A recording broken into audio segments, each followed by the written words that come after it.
Seksyen 17A Akta SPRM 2009, kesalahan rasuah oleh organisasi komersial ataupun liability corporate.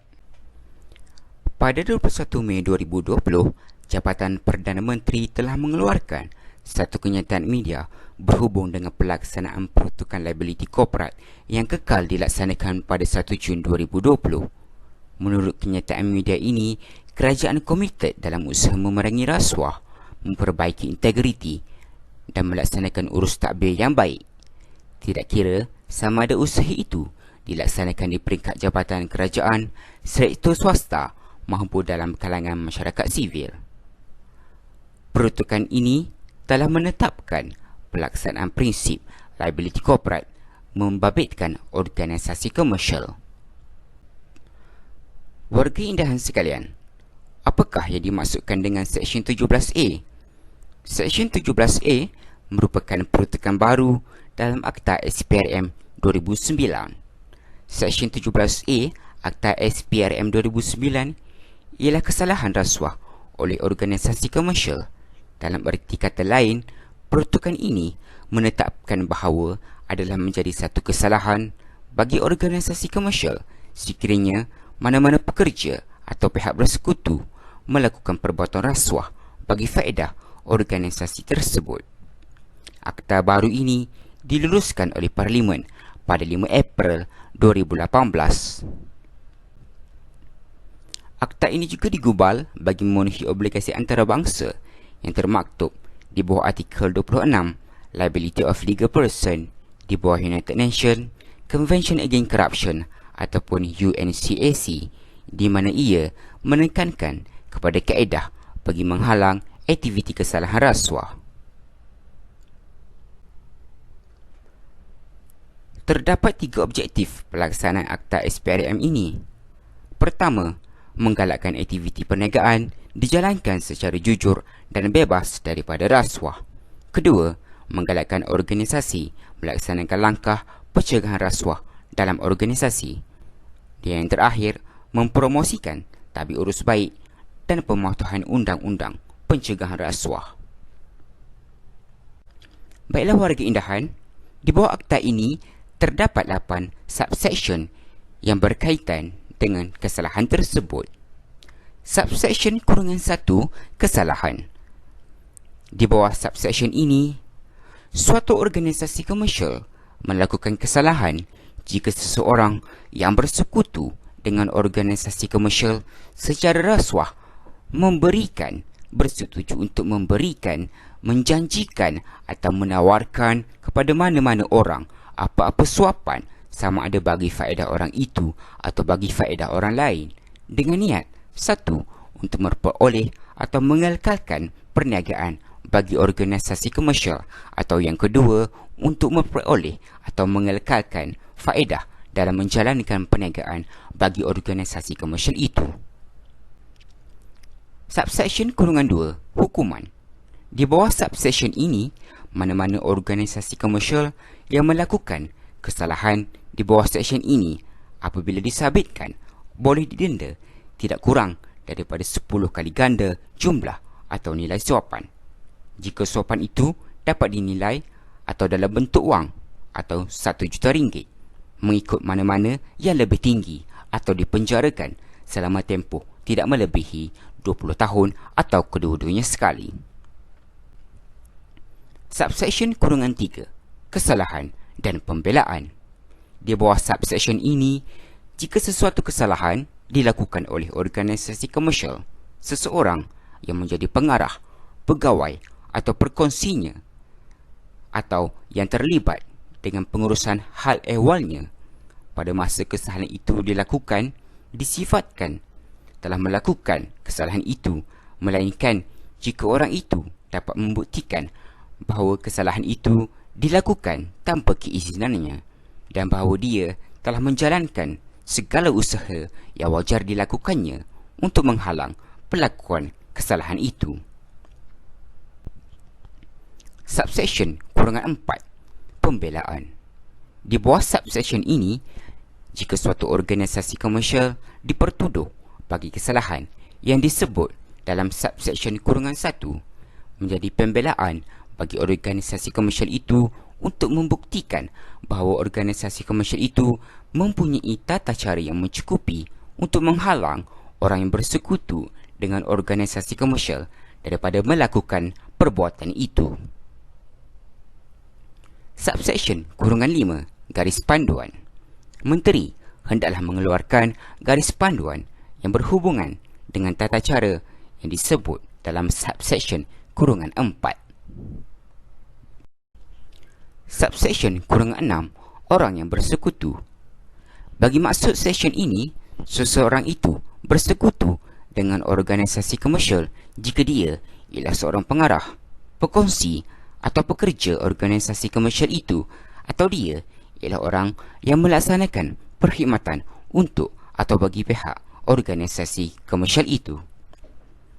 Subsection -7 persoalan fakta. Di bawah seksyen ini, persoalan sama ada seseorang melaksanakan perkhidmatan untuk atau bagi pihak organisasi komersial atau tidak hendaklah ditentukan dengan merujuk kepada semua hal keadaan yang berkaitan dan bukan hanya dengan merujuk kepada sifat hubungan antara dia dengan organisasi komersial itu. Subsection -8 definisi organisasi komersial. Bagi maksud seksyen ini, organisasi komersial artinya suatu syarikat yang diperbadankan di bawah Akta Syarikat 2016 ataupun Akta 777 dan menjalankan perniagaan di Malaysia atau di tempat lain. Suatu syarikat di mana jua diperbadankan dan menjalankan perniagaan atau sebahagian daripada perniagaan di Malaysia. Suatu perkongsian di bawah Akta Perkongsian 1961 ataupun Akta 135 dan menjalankan perniagaan di Malaysia atau di tempat lain, yang merupakan perkongsian liability terhad yang didaftarkan di bawah Akta Perkongsian Liability Terhad 2012 Akta 743 dan menjalankan perniagaan di Malaysia atau di tempat lain, atau suatu perkongsian di mana jua ditubuhkan dan menjalankan perniagaan atau sebahagian daripada perniagaan di Malaysia. Untuk makluman warga Indahan, bagi membendung salah laku di bawah akta ini, Pusat Governance, Integriti dan Anti Rasuah Nasional GIACC telah mengeluarkan garis panduan tata cara mencukupi. Garis panduan ini dikeluarkan selaras dengan subsection -5.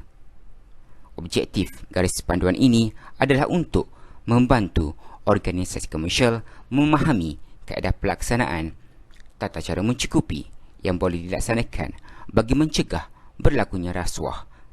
Garis panduan ini diwujudkan berasaskan 5 prinsip utama. Prinsip tersebut dikenali sebagai prinsip-prinsip tata cara mencukupi ataupun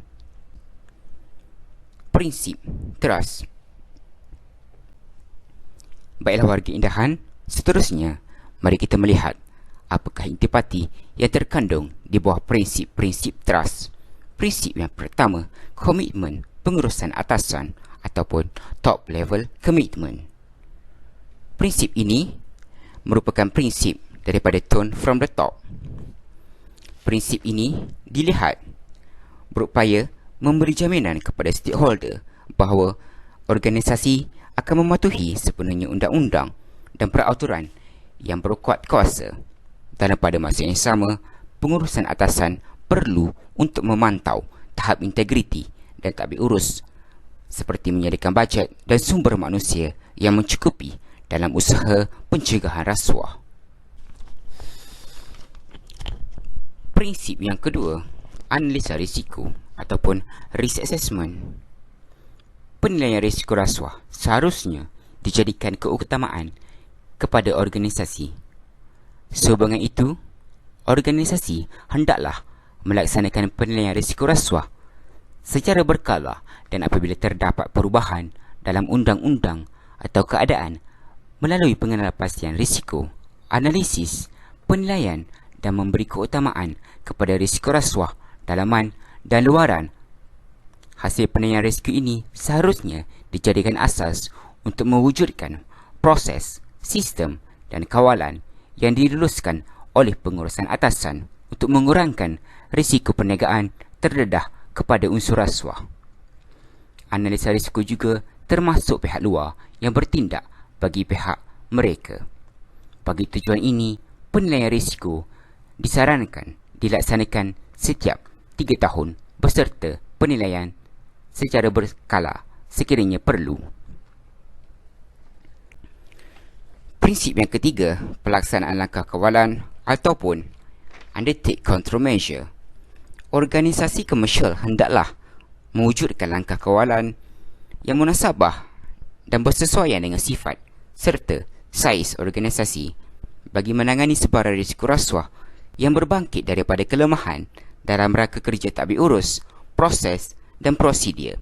Dalam pada masa yang sama, mereka perlu mewujudkan dasar dan prosedur yang merangkumi perkara-perkara berikut, seperti mewujudkan polisi syarikat mengenai rasuah, melaksanakan segala usaha yang wajar, menggalakkan pelaporan aktiviti rasuah, hadiah dan keraian, sumbangan dan penajaan termasuk sumbangan politik, bayaran kemudahan, dan memastikan polisi prosedur dan inisiatif anti rasuah didokumentasikan.